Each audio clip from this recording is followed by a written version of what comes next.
Amém, irmãos. Vamos abrir a Bíblia em João capítulo 16, apenas o versículo 33. João capítulo 16, verso 33. Nós faremos lá. Pai Celeste, nós somos gratos ao Teu nome, porque Tu és digno de ser temido, adorado, cultuado, dignificado, exaltado no céu e na terra. E nós louvamos, ó Pai, o Teu nome, porque fomos chamados por Ti, salvos pelo Cristo, e, ó Deus, consagrados pelo Teu Santo Espírito, para Te adorarmos em Espírito e em verdade. Pedimos, ó Deus, a Tua bênção para cada família que está em Tua casa nesta noite, para cada criança que veio à Tua casa nesta noite com seus familiares. Ó Deus, que as crianças continuem sendo abençoadas, protegidas e crescendo na graça e no conhecimento do Senhor, para aquelas que já estão em salas, aquelas que estão aqui no salão, que sejam edificadas por Ti, ó Deus, no convívio da família e também no temor do Senhor, que é o princípio da sabedoria. E pedimos, ó Deus, que responda nossas orações, que aceite o nosso louvor, que nos responda segundo a Tua misericórdia e bondade. Fala, ó Deus, ao nosso coração, porque nós precisamos ouvir a Tua voz e compreender, ó Deus, a Tua palavra. Seja Deus gracioso para conosco e nos abençoe em nome de Jesus. Amém. A igreja pode sentar, irmãos, e deixe a sua Bíblia aberta em João 16, e nós vamos meditar um pouco só nesse verso 33, no entanto vamos citar alguns outros textos que eu creio que é de extrema importância para o tema que nós vamos meditar nessa noite, sobre disse Jesus. E aí nós temos várias expressões também no Velho Testamento, quando você encontra o profeta dizendo: assim diz o Senhor, ou veio a mim a palavra do Senhor. E agora esses textos, essa sequência, João 14, 15, 16 e 17, você vai encontrar a expressão, a narrativa, ou a narração direta de Cristo, dizendo, disse Jesus, ou ele passou a dizer, ou ele vai ensinar. Ele se assentou, a multidão se aproximou, e ele vai então ensinar. Porque mesmo com a Bíblia, nós estamos tendo muitas coisas estranhas hoje, e pessoas dizendo que Cristo disse quando Cristo não disse, dizendo que Deus diz quando Deus não diz, dizendo que Deus revelou quando Deus não revelou. E aí nós temos uma confusão, literalmente, falando nesse meio eclesiástico, no meio cristão. Então vamos voltar os olhos para a palavra de Deus, para vermos o que Cristo disse para você, que disse para mim, por exemplo, em João 14, no verso 1, o Cristo vai dizer: olha, não se turbe o vosso coração, credes em Deus e credes também em mim, e na casa do meu Pai há muitas moradas, se assim não fora, eu vos não teria dito. Então ele diz que nós precisamos crer em Deus, crer em Cristo, na esperança de que há uma casa, e de que os crentes um dia irão morar na eternidade com o Senhor. Por isso ele diz: olha, na casa do Pai há muitas moradas. Se não fosse, eu não estaria dizendo, mas eu vou na frente preparar lugar, para quando eu estiver lá, também vocês chegarão lá. E aí é importante, por quê? Porque nós vivemos em dias em que o cristianismo não prega mais a história de habitar no céu.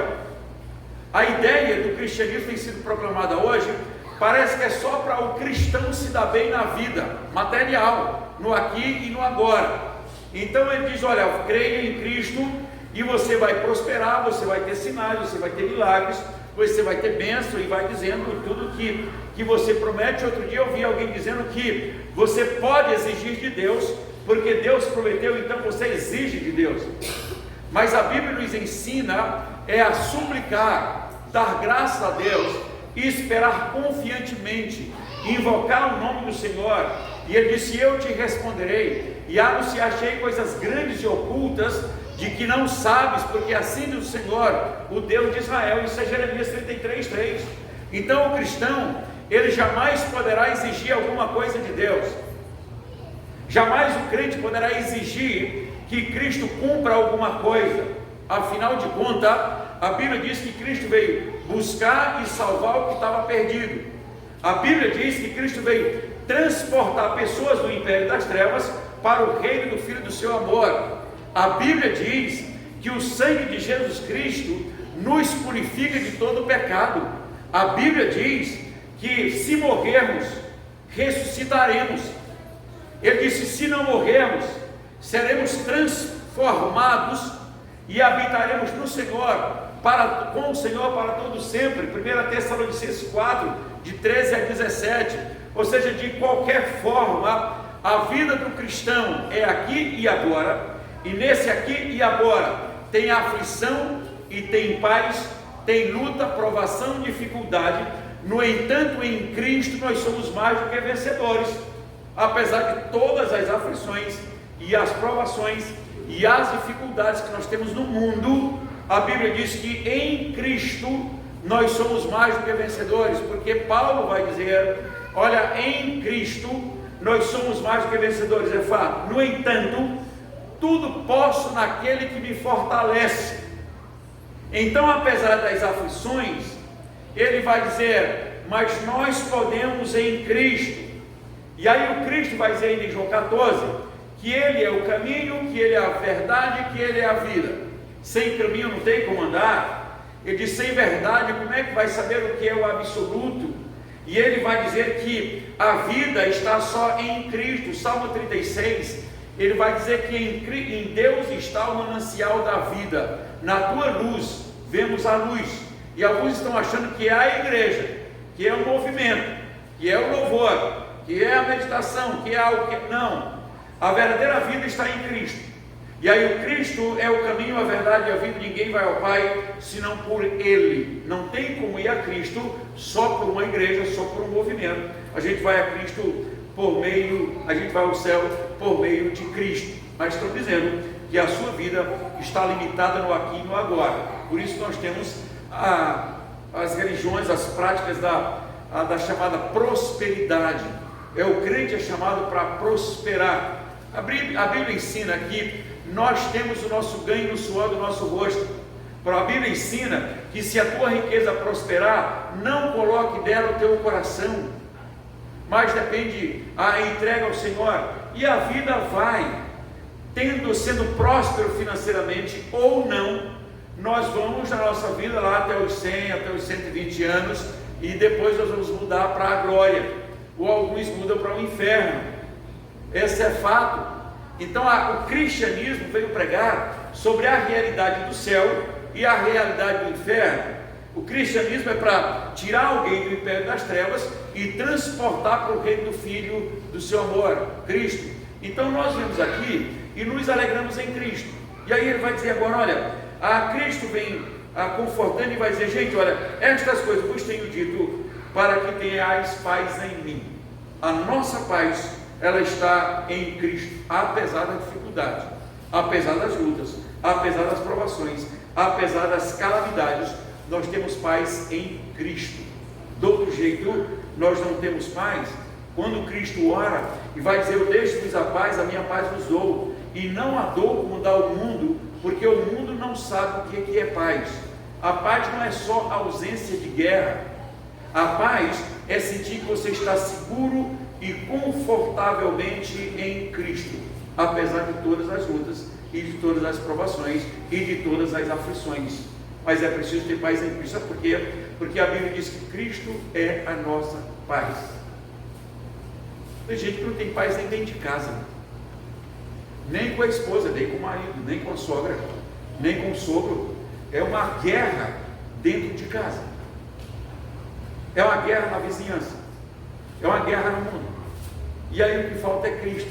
Se tiver paz, ele disse: enquanto depender de vós, tende paz com todos os homens. Ou seja, vive em paz. E aí a mais importante é a nossa paz interior. Por isso ele diz assim: Cristo em vós é a esperança. Cristo em vós, o Cristo é a nossa paz. Então é preciso ter paz nesse Cristo. Indo para o capítulo 15, Cristo também vai dizer, já que ele disse que, olha, não se turbe o vosso coração, então eu tenho paz em Cristo. No 15, ele vai dizer que o Cristo é a videira, que nós somos os ramos, e o Pai é o agricultor, e nós vamos produzir o fruto em Cristo, porque sem Ele nada se pode fazer. Então a vida nossa, a vida cristã, Na verdade, nós somos buscados por Cristo, salvos em Cristo, perdoados em Cristo e caminhamos em direção à glória. Cada dia que passa, quando você faz o aniversário no ano, lá as pessoas cantam e diz parabéns por mais um ano. E na verdade é parabéns porque você está com menos um ano.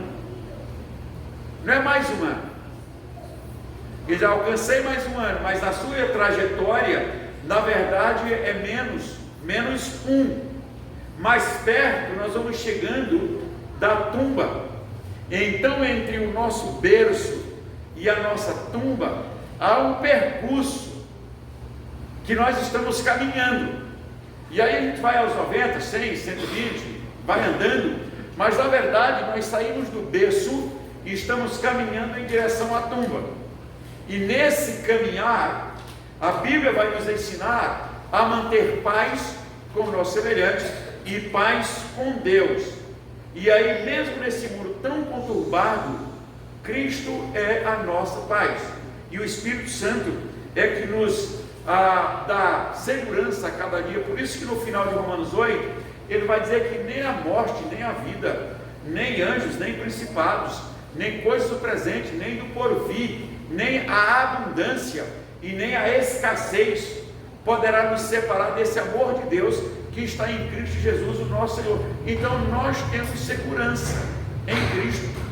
Tem um hino que nós cantamos aí, que ele nos se faz a mais doce. Não sei se você já estudou, já viu a história daquele, depois procure saber por que o autor escreveu, fez aquela poesia, se faz a mais doce, ou seja, apesar da aflição, sou feliz com Jesus. Depois procure ver qual era a situação. E aí quando Cristo vai dizer aqui que está, daqui a pouco ele vai entrar em aflição, e os apóstolos vão abandoná-lo, mas ele continua no propósito de Deus. E aí esse verso 33, ele disse, eu vou dizer isso para que vocês tenham paz em mim, mas no mundo passais por aflições. Então como é que se prega em nossos dias o cristianismo, que você não tem aflição, você só determina, você ordena, você só toma posse, está tudo resolvido? Mas não é a palavra de Cristo, porque a palavra de Deus que ela vai dizer é que no mundo tem aflição sim. Nós passamos por aflições ou aflição, mas ele diz, olha, mas tem de bom ânimo, porque eu venci o mundo. O que Cristo está dizendo é, nós estamos juntos na aflição, estamos juntos em toda e qualquer situação.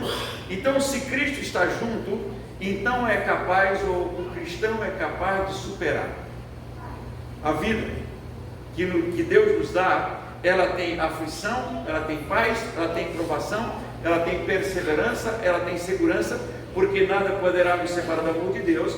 Então nós estamos em Cristo neste mundo que jaz no maligno. É o mundo das aflições, é o mundo das dificuldades, é o mundo das lutas, mas tem se criado um cristianismo que não é bíblico, que você só se apossa das coisas boas e aí está tudo certo. Isso não é o cristianismo bíblico. O cristianismo tem, se você olhar o colégio apostólico, todos são mortos.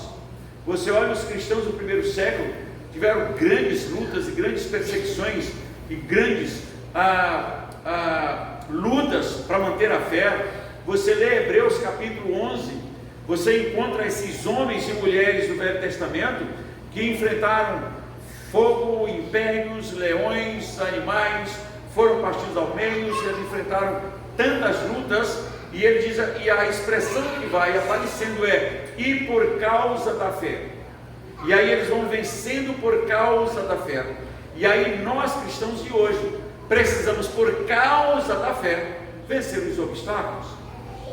Tem muita gente hoje que não consegue vencer nenhum obstáculo, mas no domingo a gente canta aqui, saltarei muralhas, destruirei exército, serei mais do que vencedor. E aí na segunda-feira está difícil a coisa, não consegue vencer. E aí, por que isso acontece? Porque eu perco de vista o Cristo que é presente. Ele disse, olha, no mundo tem aflição, mas faz o seguinte, tenha bom ânimo, porque eu venci o mundo. As bênçãos vêm, os milagres vêm. Se você olhar Efésios 1:3, ele vai dar graça a Deus para dizer o seguinte: olha, bendito é o Deus e Pai de nosso Senhor Jesus Cristo, que nos tem abençoado com toda sorte de bênção espiritual nas regiões celestiais em Cristo. Então, todos os dias, nós somos abençoados com toda sorte de bênçãos espirituais e também materiais. Às vezes nós não sabemos quantas bênçãos nós temos recebido diariamente, mas a Bíblia diz que são mais do que nós podemos contar, porque são bênçãos intermináveis. E ele fala de região celestial, ou nas regiões espirituais. Do outro lado, tem anjos, tem Cristo, que está sentado à destra de Deus Pai, e da onde intercede por nós. Continuamente Jesus Cristo intercede pela igreja, intercede por nós.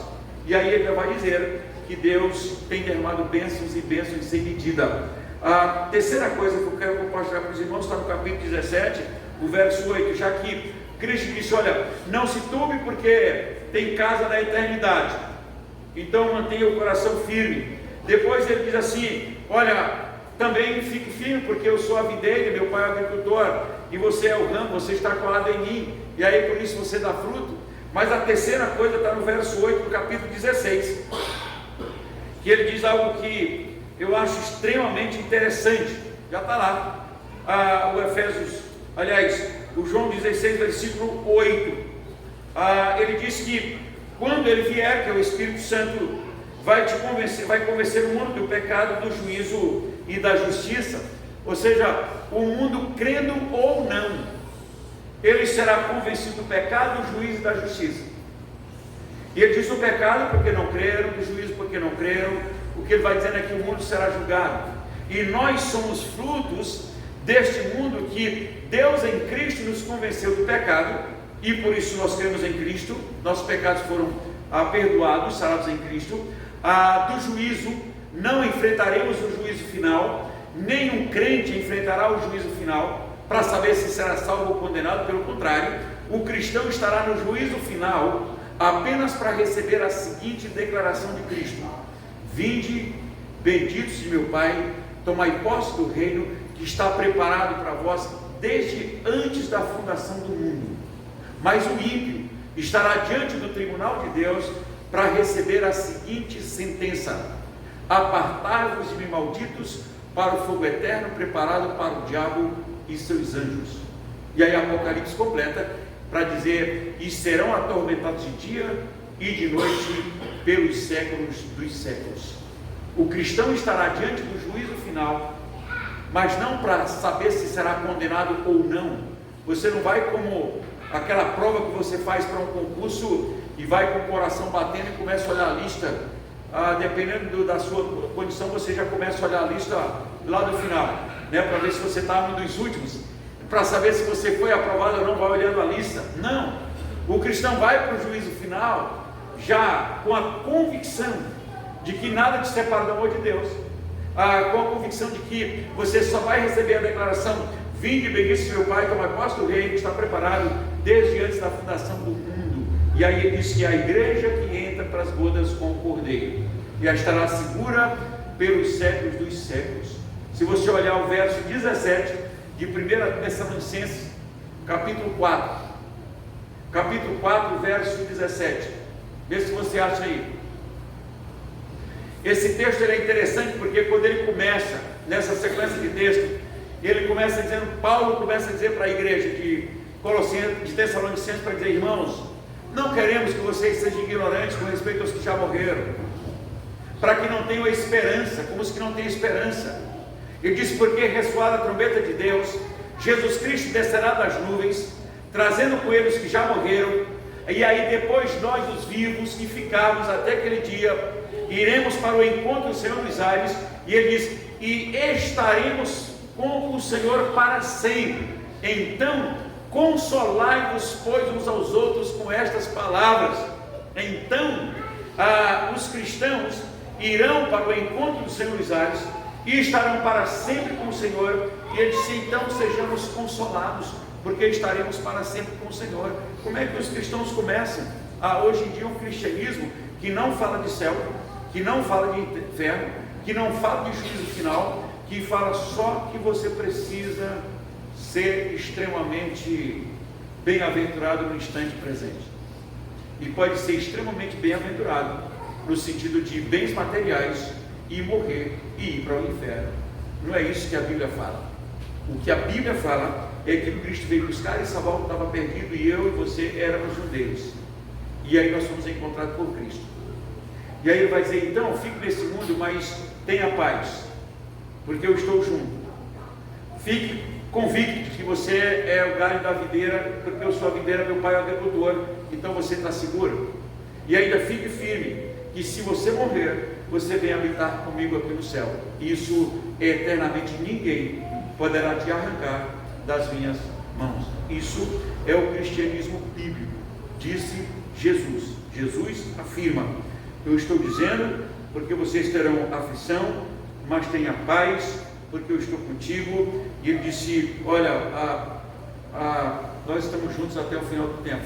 Ou seja, não é temporariamente, não é momentaneamente. A paz do cristão nasce no dia da conversão e ela vai para a eternidade. Ela não cessa. Temos momentos de aflições, momentos de provação, momentos de dificuldade, mas a nossa paz interior continua em Cristo, porque em Cristo nós somos mais do que vencedores. Que Deus continue nos abençoando. Amém. Vamos nos colocar em pé e nós vamos orar ao Senhor. Pai Santo, nós queremos mais uma vez agradecer o Teu nome, porque a Tua paz, que excede todo o entendimento, continue guardando cada coração, cada mente, cada cristão em cada situação, porque o Senhor é a nossa paz. Nós viemos, ó Deus, ouvir a Tua voz e cantar louvores ao Teu nome, mas também, ó Deus, queremos prosseguir neste mundo tenebroso, mas com a paz do Senhor em nosso coração, convictos de que há aflição, há dificuldades, há lutas. No entanto, o Senhor está conosco, porque o Senhor venceu o mundo e está conosco para todo sempre. O Senhor conhece, ó Deus, cada coração e mente, conhece cada aflição, conhece cada dificuldade, e nós queremos que a Tua paz reine em cada coração, e que a nossa convicção de estar no céu com o Senhor seja sempre presente em cada um de nós.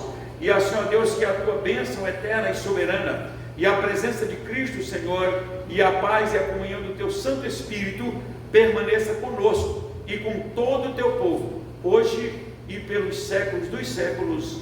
Amém. Amém.